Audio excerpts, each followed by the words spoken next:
আসসালামু আলাইকুম প্রিয় শিক্ষার্থী, কেমন আছো সবাই? আশা রাখি আল্লাহ তাআলার মেহেরবানিতে সবাই অনেক ভালো আছো। আমি এমবিবিকে ভাই আছি তোমাদের সাথে from department of pharmacy, Jahangir university. তোমাদের এডোজেন একাডেমির পক্ষ থেকে অনেক অনেক শুভেচ্ছা এবং স্বাগত। একটা কি কি নিয়ে আলোচনা হবে ভাইয়া?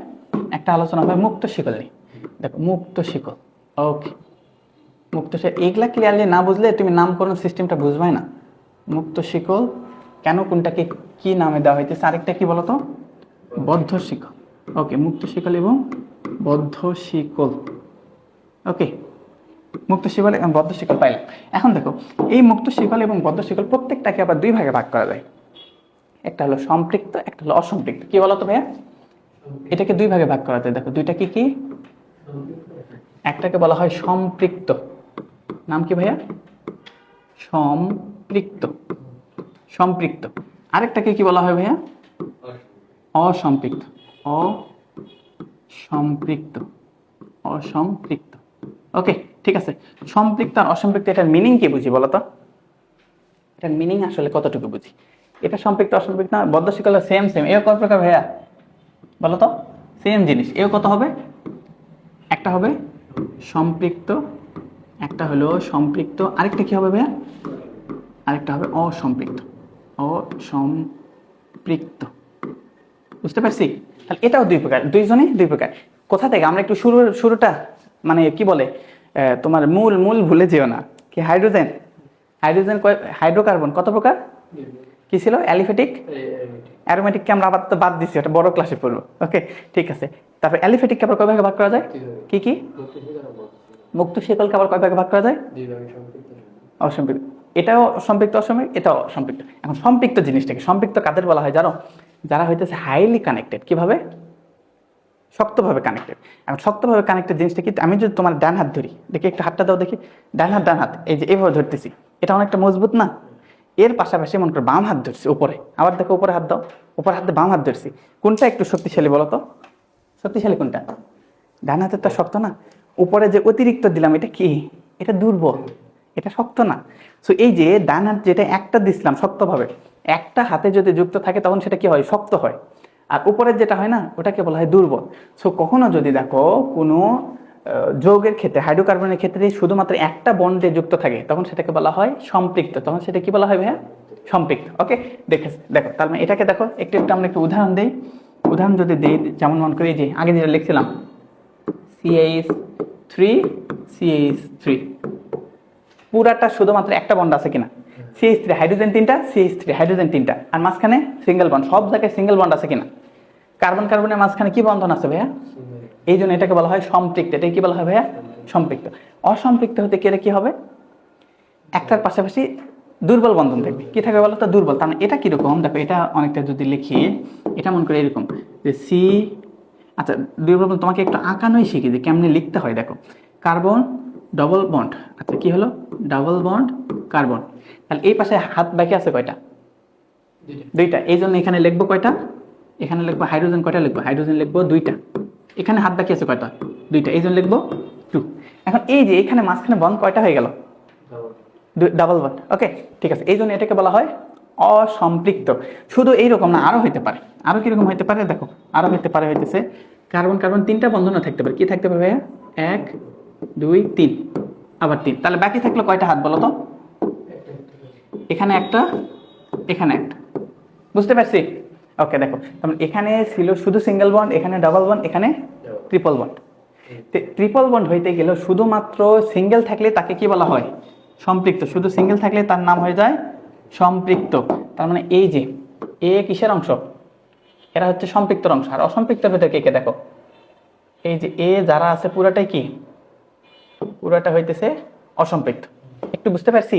সম্পৃক্ত এইটুকু, অসম্পৃক্ত এতখানি। ওকে, ঠিক আছে। এ খুব সরু হয়ে গেছে। সম্পৃক্ত অসম্পৃক্ত একটা আইডিয়া পেয়েছি। সম্পৃক্ত অসম্পৃক্ত সেম ভাবে এও হতে পারে সম্পৃক্ত অসম্পৃক্ত। সম্পৃক্ত কখন বলবা দেখো, এর ক্ষেত্রে যদি এরকম থাকে যে 1 2 3 মাঝখানে এটা। ওকে, ঠিক আছে। তাহলে এখন বাকিগুলো হাইড্রোজেন দাও। এর হাইড্রোজেন কয়টা দরকার? দুইটা। এর হাইড্রোজেন কয়টা দরকার? দুইটা। এর দরকার হইতেছে দুইটা। বলো মাঝখানে শুধুমাত্র কোন ধরনের বন্ধন আছে? তাই না? এই জন্য একে কি বলা হয়? সম্পৃক্ত। এই যে একে বলা হইতেছে সম্পৃক্ত, বুঝছি। আচ্ছা এখানে কি হবে, অসম্পৃক্ত বানাইতে গেলে কেমনে বানাবা? দেখো এখন যে জিনিসটা বেনজিন, বেনজিন তো হইতেছে অ্যারোমেটিকের অংশ। দেখো বেনজিন অ্যালিফ্যাটিকই না, ওটা অ্যারোমেটিক, ওই যে অ্যারোমেটিক। দেখো এখানে তার মানে কি হইতেছে, এখানে দেখো কি করব, এই যে এক, তারপর এই যে একটা বন্ড না দিয়ে দুইটা দিলাম, তারপর এখানে এখানে কার্বন। দুইটা বন্ড বলতে সব জায়গায় দুইটা থাকতে হবে তা না, যে কোনো এক জায়গায় দুইটা থাকলে ওটা কি অসম্পৃক্ত। তাহলে এখানে হাইড্রোজেন কয়টা দরকার ভাইয়া? এখানে হাইড্রোজেন দরকার কয়টা? একটা, কারণ 1 2 3 হয়ে গেছে অলরেডি। এখানে হাইড্রোজেন দরকার কয়টা? 1 2 3, তাহলে বাকি আছে কয়টা? 1। এখানে হাইড্রোজেন দরকার কয়টা? 2টা। এটাও কি একটা, এটাও একটা অসম্পৃক্ত। সম্পৃক্ত অসম্পৃক্ত একটু বুঝতেছি, ওকে ঠিক আছে। এই যে দেখো, তাহলে এই যে অংশটুকু এটাকেও একটু আমরা বক্স করি, এটাকেও আমরা একটু বক্স করি। দেখো এই যে এখান থেকে এই যে অংশটুকু, এটা একটু বুঝতে পারছি। শুধু এটা তো না, এখানে আরো একটু একটা দরকার ছিল, সেটা কি দেখো, এটা তো ডাবল বন্ড দিলাম, যদি ট্রিপল বন্ড হইতো, ট্রিপল বন্ড হইতো, এই জায়গায় যদি আরো একটা নতুন বন্ড আসতো, তাও এটা কি হইতো, অসম্পৃক্তই হইতো। তাহলে সম্পৃক্ত অসম্পৃক্ত একটু বুঝতে পারছি। সম্পৃক্ত হতে গেলে অবশ্যই কি লাগে ভাইয়া? একটা বন্ধন। অসম্পৃক্ত হইতে গেলে কি লাগে? ডাবল। আচ্ছা এখানে আরেকটা নতুন একটা জিনিস শিখবো, দেখো একটু ধারাবাহিকভাবে এখন আমরা নতুন জিনিসে আসতেছি। সেই নতুন জিনিসটা কি, আমরা দুই ধরনের বন্ড শিখবো। একটাকে বলা হয় দেখো সিগমা। সিগমা সিগমা এই যে তোমরা প্রচুর সিগমা ইউজ করো না, বেশ কিছু পোলা পাইন কিছু হইলে যে সিগমা সিগমা সিগমা ইউজ করো না, বলো তো। দেখা যায় যে হ্যাঁ প্রচুর তোমরা সিগমা সিগমা তোমরা খুব বোঝো। এই যে দেখো, আচ্ছা দেখো এখন যে আমরা যে জিনিসটা দেখবো সেটা হলো কি সিগমা। ওকে দেখো, একটা হলো কি, যদি কখনো সিঙ্গেল বন্ড থাকে, কয়টা? সিঙ্গেল বন্ড, তখন সেটাকে বলা হয় সিগমা বন্ড। কি বলা হয় ভাইয়া? সিগমা। সিগমা মানে পাওয়ারফুল, শক্তিশালী, বুঝছো? এই যে তোমার সিগমা ইউজ করো না, তাহলে সিগমা মানে পাওয়ারফুল। সিগমার প্রতীক দেখো, সিগমা হইতেছে প্রতীক হইতেছে এইরকম, এই যে এইরকম, এটা হইতেছে সিগমা প্রতীক। আচ্ছা সিগমার পর এখন দেখো, ওটা ছিল সিগমা, তারপর যদি এইরকম হয় যে একটা বন্ড আছে, এটাকে প্রথম যে বন্ড সেটাকে অবশ্যই কি বলা হবে? সিগমা। এর সাথে আরো একটা বন্ড, দেখছো না ডাবল হয়েছিল, সিগমার সাথে আরেকটা যখন যুক্ত হয়েছে, এই জায়গায় দেখো দুইটা আছে, এই জায়গায় দুইটা আছে, একটাকে আমরা বলবো হইতেছে এই যে এখানে দুইটা বন্ড আছে না ভাইয়া, দুইটা বন্ডের ভিতর এই যে নিচের যেটা আছে এটা তো অবশ্যই সিগমা, এটা কি সিগমা। ওকে, উপরে যেটা আছে এটাকে বলা হয় পাই বন্ড। কি বলা হয় ভাইয়া? এটাকে বলা হয় পাই। এটা কি কি বলা হয় ভাইয়া? Pi bond. পাই পাই কি কিরকম, এই যে পাই তো বোঝো, পাই তো চিহ্ন বোঝো তাই না? তাহলে এই যে একটা হলে অবশ্যই কি বন্ড? সিগমা। দুইটা হইলে একটা সিগমা, বুঝতেছি। ওকে এখন তাহলে আমাকে পরের অ্যান্সারটা দাও। পরের অ্যান্সারটা কি হবে ভাইয়া? এই যে একটা, তারপরে হইতেছে উপরে একটা নিচে একটা। এখন কি বলো তো, এখন এই যে বুঝতেছ, তাহলে দুইটা কি বলো, দুইটা কি বললা? আচ্ছা এই যে গ্রিন যেটা আছে না, এটা শুধুমাত্র সিগমা। সিগমা একটা হয়, সিগমা কখনো একের বেশি হয় না, পাই অনেক, পাই একাধিক হইতে পারে। এখন দেখো তারপর বাকি কে থাকলো?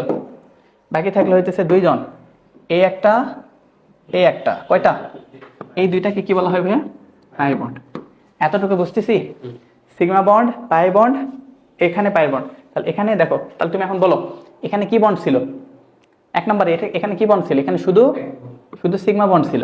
এখানে কি ছিল? একটা সিগমা একটা পাই। এখানে কি ছিল? সিগমা হইতেছে 1 সিগমা আর কি 2 পাই, বুঝছি। এখানে কি সব সিগমা, আর এখানে কি একটা হইতেছে সিগমা আর দুইটা কি পাই। বুঝতে পারতেছো কিনা? বুঝছো সিগমা পাইয়ের সম্পর্কটা? বুঝছো? দেখো এখন এই সিগমা অ্যান্ড পাই এটার উপর বেস করে সিগমা পাইটা তোমাকে যদি একটু বুঝাই, দেখো পাইটা কি, এটা তো আরো বড় ক্লাসে ইন্টারমিডিয়েট আরো ডিটেল বুঝবা, কিন্তু এই যে তোমাকে হইতেছে এটা পার্শ্ব, এটা কি একটা পার্শ্বীয়। মনে করো যে একটা, এই যে দেখো এখন কি দেখো, এটা একটু একটু একটু শিখে রাখো, সাময়িক, জাস্ট একটু সাময়িক, সবসময় এই মুহূর্তে অত বেশি দরকার না, সামনে পরবর্তীতে দরকার লাগবে। মনে করো যে এটা একটা হইতেছে একটা, মনে করো যে একটা কার্বন, এটা একটা হইতেছে কার্বন, এখানে একটা কার্বন। ওকে, এরা যদি সামনাসামনি সরাসরি কানেক্টেড হয়, সোজাসুজি, তখন সোজাসুজি যে কানেক্টেড হয় এটাকে আমরা বলি সিগমা। আর এর উপর কিছু কিছু আছে, দেখো এটাকে তোমাকে এইভাবে না লিখে এইভাবে লিখে দেখো, এর ভিতর যদি দেখো আর একটু বড় ক্লাসে উঠলে দেখবা এরকম আছে, দেখো এইরকম আছে, এইরকম আছে, এইরকম আছে, এরকম আছে, এগুলো হইতেছে এদের অরবিটাল, এগুলো এদের কি অরবিটাল। আবার কিছু কিছু অরবিটাল আছে উপরের দিকে, কিছু কিছু অরবিটাল আছে উপরের দিকে। এখন এগুলা কেমনে আসলো কি আসলো এই মুহূর্তে জানতে চাওয়া একটু অন্যায় হবে, বুঝছো? কিন্তু তোমাকে একটু ধারণা দেই, যদিও তোমার এটা সিলেবাসে নেই, একটু জানো। তার মানে দেখো এদের কি অরবিটাল সামনে গিয়ে যখন দেখবা বিভিন্ন অরবিটাল কেমন হয়, এরকম হয়। তাহলে এই যে অরবিটাল মাঝখানে কি এটা সোজাসুজি না? এই সোজাসুজি যে অরবিটাল, দেখো সোজাসুজি যে অরবিটাল এটা অনেক শক্তিশালী কানেক্টেড হবে কিনা, এই জন্য এটাকে বলা হয় সিগমা। সরি সরি সরি কি আমি তো অন্যায় করে ফেলছি, এটাকে বলা হয় সিগমা বন্ড। এটাকে কি বলা হয়? এই যে পার্শ্ববর্তী আছে না, দেখো তো এটা একটু দেখো, এটার দিকে একটু সুনজর দাও। এ আছে না, এ কি হয় এইরকম চওড়া, এও কিরকম চওড়া, এও হচ্ছে চওড়া, এও চওড়া। এই চওড়া হওয়ার কারণে এর যে পার্শ্বভাগ আছে না, এর পার্শ্বভাগ, এর পার্শ্বভাগ, এর পার্শ্বভাগ, এর পার্শ্বভাগ দুইজনের সাথে একটু হালকা করে লেপটে যায়, হালকা করে লেপটে যায়। এই যে পার্শ্বভাগ হালকা করে লেপটে যায় না, এটা কি শক্তিশালী না দুর্বল? দুর্বল। এ তো সামনাসামনি তো শক্ত, আরেকটা কি হয়েছে সাইড লাগছে। একটা মন করে হাত ধরছে এইভাবে, আরেকটা এইভাবে, এইভাবে তুমি ধরতে পারবা? টাচ করে আছো, শুধুমাত্র টাচ করে আছো, যে কোনো সময় একটু আঘাত পেলেই ভেঙে যাবে। তো এটা হইতেছে সেই দুর্বল, এটা হইতেছে সেই দুর্বল। এই যে দুর্বল এটাকে কি বলি ভাইয়া? এটাকে বলি পাই বন্ড।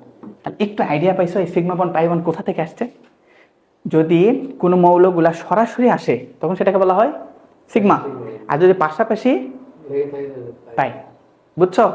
অনেক ইনফো আছে কিন্তু, ঠান্ডা মাথায় বুঝতেছি।